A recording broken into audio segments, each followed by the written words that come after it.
Amados devotos da Mãe das Graças, é terça e terça-feira nós nos unimos à Mãezinha das Graças,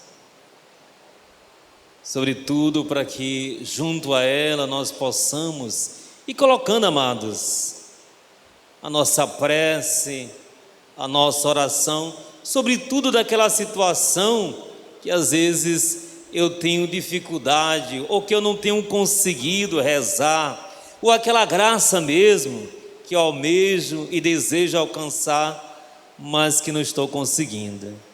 E aí eu me junto a ela, eu busco olhar bem para ela, porque também aquilo que Maria vai nos dizendo, nos ensinando é importante. Quando Maria diz: fazei tudo o que ele vos disser, isso é para o discípulo ter essa atenção, essa escuta, que o que nos orienta, aquilo que nos guia, aquele que nos mostra o caminho é Jesus. E seguir Jesus a exemplo de Maria é, de certa maneira, amado, trilhar um caminho de vitória. E Maria é uma mulher vitoriosa, Maria é uma mulher bem-aventurada, Maria, eu poderia dizer, é uma mulher de sucesso, porque soube se confiar nas mãos de Deus. Interessante nós olharmos isso, amados irmãos, porque às vezes o nosso insucesso na vida é porque nós julgamos já saber das coisas. Nós não dizemos para Deus na nossa oração, nós não dizemos a Deus que nos mostre o caminho, nós simplesmente dizemos a Deus o que é que Ele quer, o que é que nós queremos que Ele faça por nós. E o verdadeiro discípulo é aquele que escuta e se confia nas mãos do seu Senhor. E é sobre isso, amado, que eu quero conversar um pouquinho com vocês, porque a liturgia nesses dias vai nos falar sobre o reino de Deus. E é claro, quando a gente fala no reino de Deus, a gente fica pensando assim: não, é só quando eu morrer. Quando eu morrer, então eu vou participar do reino de Deus. Quando morrer, que eu vou entrar na glória de Deus. A glória de Deus começa aqui entre nós. A glória de Deus se manifesta na nossa vida em dois grandes momentos: no nosso nascimento e no dia que nós somos batizados. A glória de Deus se manifesta. Agora, aonde é que esse reino começa ou deveria começar? Lá dentro da minha casa. Lá dentro da minha casa. O reino de Deus deveria começar. Imagine, amado, amada, se o reino de Deus começasse na casa de cada um de nós. Tem a primeira leitura que nós não fizemos, mas a primeira leitura da carta aos Efésios, vale a pena a gente dar uma olhadinha, e eu queria me ocupar um pouco dessa leitura, para a gente tentar conversar um pouquinho. O problema é lá na chave, lá na chave.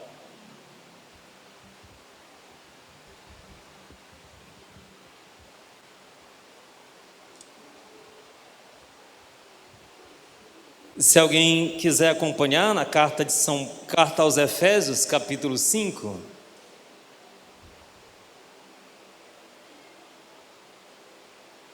Carta aos Efésios, capítulo 5, os versículos de 21 ao 33.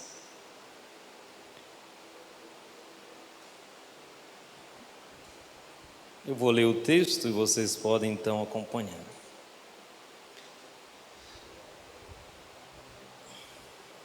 Sujeitai-vos uns aos outros no temor de Cristo.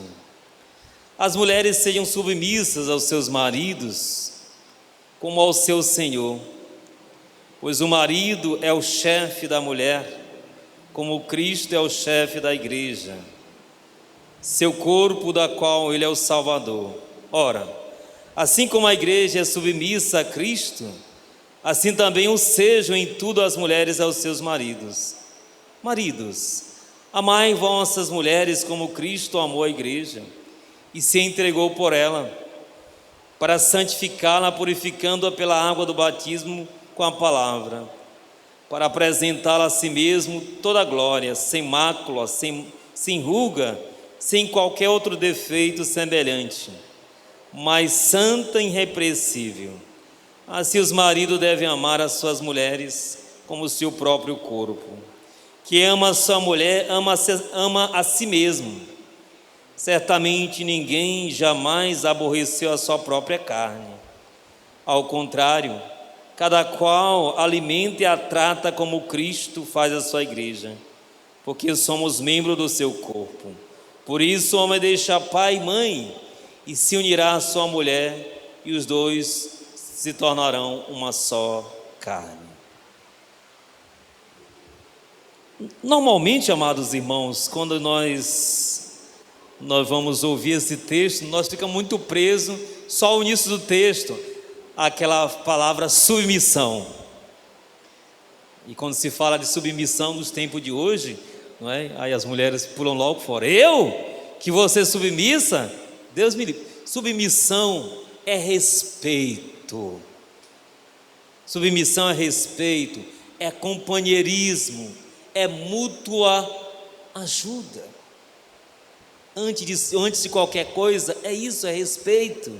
Veja a forma como Paulo, e se fosse diferente, se fosse para ser submissa, se a mulher fosse para ser submissa ao homem, Paulo estaria errando o texto, estaria ensinando de forma errada. A questão é interpretar de forma correta. Mas veja ao final do texto a maneira como o homem deve amar a mulher, como a sua própria carne. Ninguém rejeita a sua própria carne.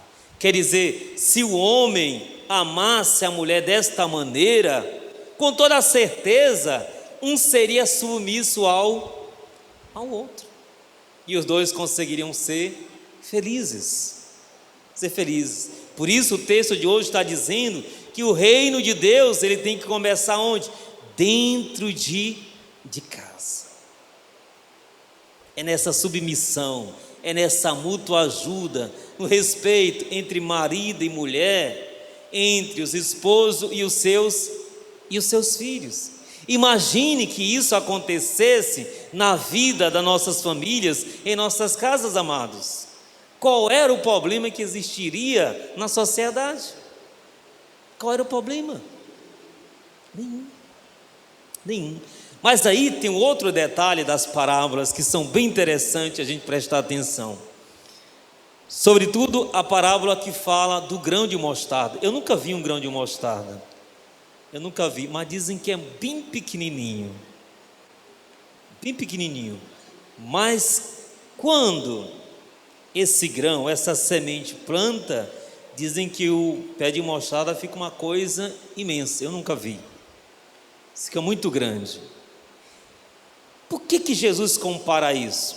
Porque a vida em família, ou as coisas grandes, antes de se tornarem grandes, elas normalmente são pequenas. Ninguém olha uma pessoa, eu não posso conhecer a Nilde, eu não posso amar a Nilde sem antes conhecê-la, sem ter visto. Mas eu tenho que dar a oportunidade de acreditar nas pessoas.